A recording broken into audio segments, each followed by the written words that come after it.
Dear students, இன்னைக்கு cell the unit of lifeல இருந்து ஒரு important question பார்க்கலாம். கொஷின் பாருங்க, both chloroplast and mitochondria. இந்த chloroplastம் mitochondriaவும் யூகேரியாட்ஸில் இருக்கக்கூடிய ஒரு important cell organelles. ஸோ இதில் ஃபர்ஸ்ட் ஆப்ஷன் என்ன கொடுத்துருக்காங்க, have more than one membrane. ஆமாம், இந்த chloroplastக்கும் இந்த mitochondriaவுக்கும் டபுள் மெம்பரேன் ஸ்ட்ரக்சர் இருக்கும். அப்போ நமக்கு ஃபர்ஸ்ட் ஆப்ஷன் கரெக்டு.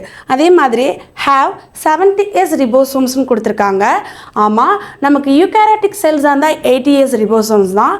ஆனால் அது உள்ளே இருக்கக்கூடிய இந்த குளோரோபிளாஸ்டும் மைட்டோகாண்ட்ரியாவும் செமி ஆட்டோனமஸ் ஆர்கன்னு சொல்லுவோம். பிகாஸ் ஏன்னா இவங்களுக்குள்ளார 70S ரிபோசோம்ஸ் ப்ரெசென்ட் ஆயிருப்பாங்க. அப்போ இந்த செகண்ட் ஆப்ஷனும் கரெக்டு. அப்போ மூணாவது என்ன கொடுத்துருக்காங்கன்னு பாருங்க, ஆர் ஃபவுண்ட் ஒன்லி இந்த யூகேரியாட்டிக் செல்ஸ். கரெக்ட். நம்மளுடைய ப்ரோகேரியாட்டிக் செல்ஸில் இந்த மைட்டோகாண்ட்ரியா, குளோரோபிளாஸ்ட் இந்த மாதிரியான செல் ஆர்கனெல்லாம் இருக்காது. அப்போ நமக்கு மூணாவது ஆப்ஷனும் கரெக்டு. அப்போ நாலாவது என்ன கொடுத்துருக்காங்க, ஆல் ஆஃப் தி அபோ. அப்போ இந்த மூணு ஸ்ட்ரக்சருமே நம்மளுடைய இந்த குளோரோபிளாஸ்ட்லையும் மைட்டோகாண்ட்ரியிலும் இருக்கிறதால நமக்கு ஆல் ஆஃப் தி அபோ அப்படிங்கிறது தான் கரெக்ட் ஆன்சராக வரும். சரிங்களா?